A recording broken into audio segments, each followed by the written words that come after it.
Salut à toutes et à tous, mais salut Lionel. Beaucoup de choses dans cette émission, comme chaque lundi soir. On va effectivement parler de handball. On n'est jamais très loin des champions du monde français, puisque une partie d'entre eux débarque ce dimanche. On va en parler avec Bruno Bosch, l'entraîneur de l'Entente Strasbourg-Schiltigheim, qui accueille Paris. Le Paris Saint-Germain handball avec ses internationaux champions du monde débarque en Coupe de France. Ce sera dimanche après-midi au gymnase des Malteries. Alors, ça sera l'occasion également de faire le point sur cette équipe de l'ESSAB qui est promue en deuxième division. On parlera également de lutte, championnat d'Alsace. C'était ce dimanche à Châtenois, l'occasion de mettre un coup de projecteur sur cette discipline historique. Et puis également focus sur les Scorpions de Mulhouse, mais qui jouent à Colmar. Leur patinoire est en travaux, leur saison est un petit peu compliquée du coup. On verra ça tout à l'heure. Allez, on va commencer par du football. Ça se passait vendredi soir à la Méno. Le Racing recevait le Paris FC. Le Paris FC leader du championnat. Beaucoup de paris dans cette émission. Leader du championnat, Paris en orange, le maillot qui fait un petit peu mal aux yeux. Et Strasbourg qui va bousculer le leader, les Strasbourgeois qui rentrent très bien dans leur match. Dimitri Liénard se crée la première occasion de la rencontre après quelques minutes de jeu. Et puis l'homme à surveiller, Jérémy Blaillac, la nouvelle recrue. Ça passe tout près sur cette action. C'est son deuxième match, seulement le premier à la Méno. Mickaël Chrétien au centre. L'autre recrue pour la tête de Blaillac. 2 buts en 2 matchs pour la nouvelle recrue strasbourgeoise qui ouvre la marque après 20 minutes de jeu. Et les Strasbourgeois continuent leur très bon match. On revoit la jolie tête smatchée à bout portant. Réaction parisienne, l'action de Bongongui, le solo, la frappe sur le poteau d'Alexandro Kidja et les défenseurs qui se jettent pour écarter le danger. Mais grosse première mi-temps des Alsaciens. La deuxième commence pareil, ballon récupéré, chippé par Dimitri Liénard. La passe pour Jérémy Blaillac, sans contrôle, sans se poser de questions. La patate dans la lucarne pour faire le break. 3 buts en 2 matchs pour la recrue du mercato alsacien, déjà buteur à Épinal le week-end dernier. Les Strasbourgeois avaient été rejoints en fin de match. Pareil, mésaventure ne leur arrivera pas ce week-end. Le Racing qui aurait pu faire le break, la tête de Salmier dégagée sur la ligne. Paris qui sauvera l'honneur en toute fin de match dans le temps additionnel. Mais l'essentiel est acquis. Victoire 2-1. Des hommes de Jackie Duguay-Pérou qui mettent fin à une série de 4 matchs sans victoire sur leur pelouse de la Méno, pour le plus grand bonheur évidemment de leurs supporters. Et du coup le Racing au classement qui fait la bonne opération, qui gagne un petit peu qui gagne quelques places, qui revient à 5 points du podium. Mais vous le voyez, certaines équipes comptent des matchs en retard. C'est le cas de Colmar, notamment, dont le match à Bastia a été remis. Ce week-end, le Racing sera en déplacement à Boulogne. Boulogne 4e, Colmar recevra le Poiré-sur-Vie. Écoutez Jérémy Blaillac, après ce match, justement, le nouveau héros du vestiaire strasbourgeois. Écoutez. On avait à cœur de faire un gros match et de démarrer un cycle de victoire sur l'année 2015, voilà, et surtout qui plus est face au leader.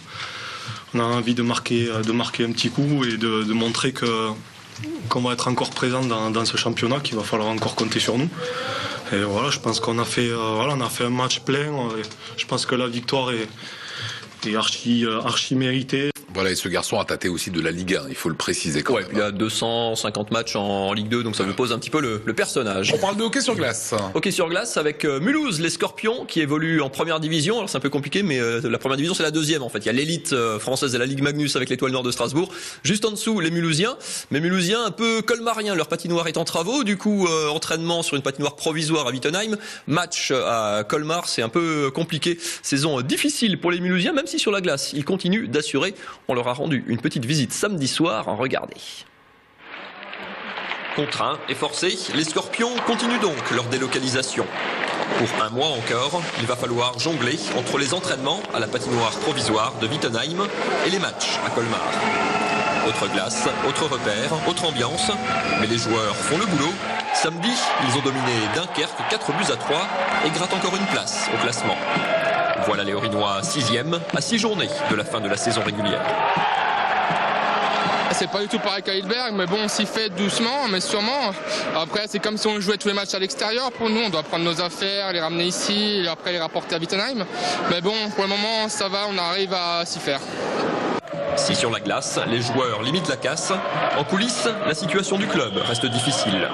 Ce déménagement, forcé et prolongé, engendre des frais supplémentaires et plombe les recettes du club, qui a dû lancer un appel aux dons en décembre. La fréquentation ici est moindre, les possibilités de commercialiser au niveau de la boutique et du bar sont également plus difficiles. Bon, c'est normal, c'est la vie, ce qui fait que ça impacte effectivement plus que nous ne l'avions imaginé dans un premier temps nos recettes de manifestation, quoi.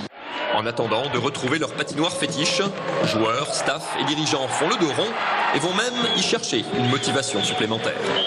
Ça a été très compliqué et si tu ajoutes à côté ça les défaites ou les joueurs qui partent, c'est faire une saison hachée. Et je trouve que les joueurs montrent un excellent esprit là, de continuer à travailler ensemble. Et si on gagne parce qu'on bosse, c'est même plus de valeur que si c'est facile. Les Scorpions vont donc terminer la saison régulière à Colmar et s'offrir une soirée de gala à Bâle pour célébrer les 10 ans du titre de champion de France contre Tours le 14 février. Retour programmé à Lilleberg pour le début des playoffs le 7 mars.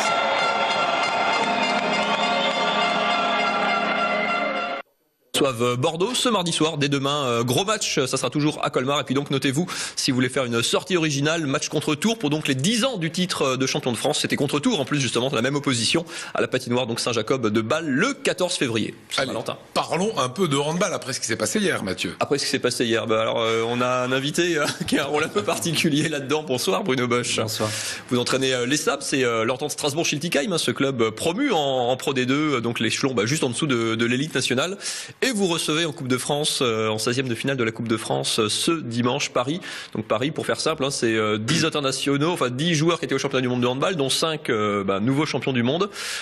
Petite question sur cette équipe quand même, sur cette finale et sur cette équipe, sur ce parcours en tant qu'entraîneur, que technicien. Qu'est-ce qui vous impressionne dans cette équipe ? Ce qui m'impressionne, c'est leur capacité à réitérer ses performances.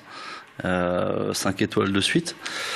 Mais tout ça, n'arrive pas, c'est pas un hasard, quoi. Et ce qui m'impressionne, c'est pas tant l'aspect tactique ou technique, c'est l'aspect gestion humaine. Et Claude Onesta y est pour beaucoup, c'est-à-dire qu'il a vraiment réussi à mettre en place un mode de management qui est unique sur toutes les sélections nationales, c'est les seuls à fonctionner comme ça. Il a complètement impliqué les joueurs, c'est leur projet, ce qui fait que les garde-fous, ce sont les joueurs eux-mêmes. Et pour eux, c'est un vrai plaisir à chaque fois de revenir en équipe de France, de se retrouver. Et ils sont vraiment acteurs du projet. Et voilà, ça donne de belles choses. Alors, il faudra vous en inspirer quand vous affronterez Paris, parce que vous allez quand même affronter une équipe où il y a 5 champions du monde. En fait, vous allez à l'abattoir directement. C'est vrai que c'est compliqué. C'est dur. Ah oui, c'est un rêve ou c'est un cauchemar quand on est coach comme ça? Je sais pas trop. Je crois que pour les gens dans la salle, ça va être plutôt sympa. Pour nous, sur le terrain, ça va être un peu compliqué, c'est sûr. Qu'est-ce que vous allez dire à vos gars?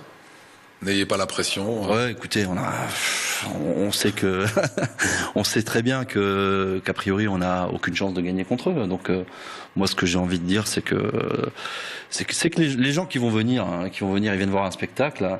Donc, ils viennent voir le PSG en premier lieu, mais j'ai envie qu'ils découvrent, parce qu'il y a des gens qui vont venir peut-être pour la première fois, une équipe de l'ESAB qui est une équipe de guerriers, de types qui lâchent pas, qui mouillent le maillot, quelle que soit l'adversité après, et qu'on leur donne envie de revenir. C'est surtout ça. Donc vous êtes promu, on répète, en D2 en cette saison. Il y a un vrai projet de construire un club. Vous êtes 12e sur 13 pour l'instant, 2 victoires, 10 défaites. C'est une première saison compliquée. Il y a beaucoup de blessés en plus. Ça correspond. Vous vous attendiez à des débuts aussi difficiles?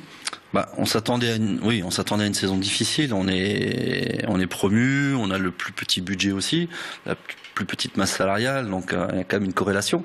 Après, très honnêtement, on avait plutôt bien démarré le championnat. On était prêt et opérationnel dès l'entame, ce qui fait qu'on a livré vraiment des bons matchs tout de suite, et contre les grosses équipes comme Mulhouse, qu'on voit par exemple dans la première journée. Ouais, on n'a pas été ridicule, loin s'en faut, et on a gagné quelques matchs. Et quand sont arrivés les matchs de novembre-décembre contre des adversaires directs, on s'est retrouvé démunis, puisqu'on a eu pendant 1 mois et demi 4 blessés majeurs, donc c'était compliqué, quoi. Il n'y a pas un banc assez important pour remplacer les 4, quoi. Voilà, c'est ça. Alors on revient dans quelques instants, si vous le voulez bien, on terminera l'émission avec vous. Il y a un petit peu de lutte, c'est intéressant qu'on en parle, c'est l'actu. C'est l'actu, c'était les championnats d'Alsace de lutte, alors libre, parce que pour les puristes, il y a la gréco et la libre. Championnat d'Alsace ce week-end, la lutte, c'est quand même plus de 1000 licenciés dans la région, une vingtaine de clubs équitablement répartis Haut-Rhin, Bas-Rhin. Vincent Béquier est allé faire un tour du côté de Châtenois, c'est parti. La lutte, une discipline pratiquée depuis la nuit des temps et qui a pourtant failli perdre sa place au JO récemment. En Alsace, ce sport est représenté par plus de 1000 licenciés, dont énormément de jeunes. Des jeunes fidélisés à ce sport grâce à une recette précise. On essaie de faire le maximum de compétitions, parce que les jeunes, qu'est-ce qu'ils veulent? Ils veulent faire des compétitions, ils veulent avoir des médailles, ils veulent gagner des médailles. C'est pour ça qu'on organise pas mal de tournois dans les 2 départements. On fait aussi pas mal de stages de perfectionnement. La lutte est un sport de combat, de duel, où le but est de mettre son adversaire au sol et de lui coller les 2 omoplates au tapis. Les lutteurs cherchent à surpasser leur adversaire au moyen de prises qui leur permettent de marquer des points, des techniques que l'on retrouve dans d'autres sports de combat, tout comme les valeurs sociales et éducatives qu'ils cherchent à véhiculer. Mais la lutte souffre actuellement de la popularité des arts martiaux et d'autres sports de combat. La lutte tend à se développer, mais avec une discipline autre qui est un petit peu le grappling. Vous savez, le grappling, ce que les gens appellent dans le langage commun le free fight, c'est une discipline qui a vraiment le vent en poupe aujourd'hui. Donc, et c'est une discipline qui est associée à la Fédération française de lutte. Donc voilà, est-ce qu'à un moment donné, ces disciplines neuves, nouvelles, un peu fun, vont attirer de nouveaux pratiquants? À voir, l'avenir nous le dira. Historiquement, la lutte est une discipline masculine. Pourtant, on compte environ 20% de licenciés filles en France. Voilà pour la lutte et 2 petits clins d'œil pour finir. Ouais, 2 clins d'œil très sympas. Ça se passait alors loin, très loin pour le premier, Pierre Hugerbert, le tennisman de Strasbourg, qui a joué la finale du double de l'Open d'Australie ce samedi. Défaite malheureusement en finale. Alors ça c'était pas là, ça c'est nos images à nous d'il y a quelques années, mais on le retrouvera. Petite déception. Et puis Sachina Vigne, par contre, la Strasbourgeoise, a conservé son titre de championne de France de badminton. La numéro 1 française a surclassé en finale son adversaire 21-2, 21-10. Deuxième titre national pour Sachina Vigne, toujours donc numéro 1 française, la fille de l'ASPTT Strasbourg. Qu'on avait reçu sur ce plateau il n'y a pas longtemps. Et que vous dites surclassé, il sous-entend une tôle. Voilà, ça c'est la... 21-2, ouais, c'est un peu douloureux. On va terminer avec Bruno Boesch, entraîneur de handball de l'ESSAB. Objectif cette année, pour l'instant 12e sur 13. Voilà, qu'est-ce qu'il faut finir comment? L'objectif c'est de pérenniser le niveau de jeu, c'est de se maintenir à tout prix. Donc quand on est 12e, ça veut dire qu'on est barragiste. Oui, c'est ça. Voilà, il y a des play-down, play-off, ça dépend de quel côté on se place. Donc on va essayer de tout faire pour pas les jouer, ces barrages. Mais encore une fois, je me répète, on a vu vraiment des belles choses au début de saison. Donc là, on récupère du blessé. On a une nouvelle recrue, on a un nouveau gardien de but qui j'espère va nous amener... Et là, je vais vous saluer, je vais vous croiser les doigts parce que je viens de voir qu'il reste 10 secondes. D'accord. Et qu'il faut qu'on se quitte. Plein de bonnes choses à vous. Merci en tout cas d'être venu sur le plateau. Merci.